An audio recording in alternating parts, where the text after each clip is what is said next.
Tasubia asigun el mga persona at tiene enfermedad por causa con el sigarilyo na entero nasyon. Base ng mga espesyalista na record desde Estados Unidos, 1 na 5 mga persona el tamuri por causa con el consumo de sigarilyo.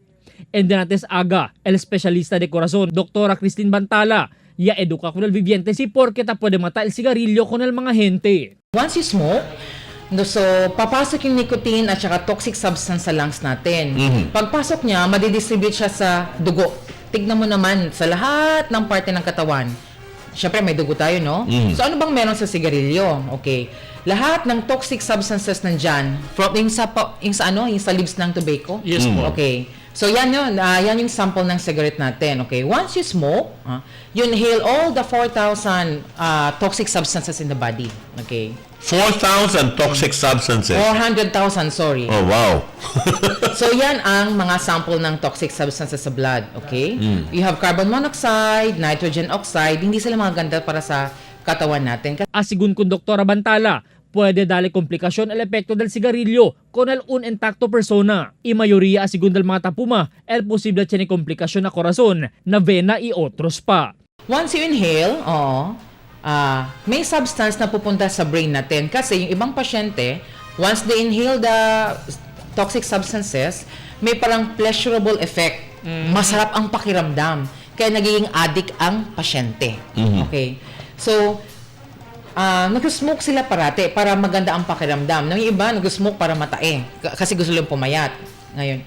So, pag smoke sila ng smoke, nawawala yung effect ng masarap. So, smoke na naman sila para hinahanap nila yung masarap na pakiramdam. So, addictive na siya. Addictive na siya, kaya siya naging addictive.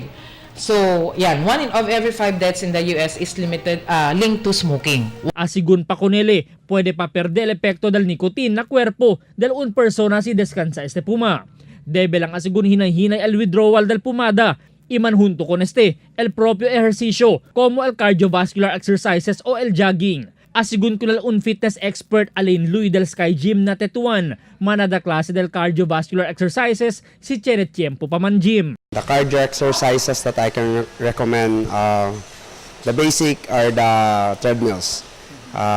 Treadmills, biking, stationary bikes, then walking, yan po, jogging, those are the cardios po, basic. Pero ngayon, meron na tayong iba, additional like calisthenics, crossfit, cross-training, Zumba is part of cardio exercises din po yun siya. Tsaka yung calisthenics na pinapakita like yung American Ninja, ganun sa TV.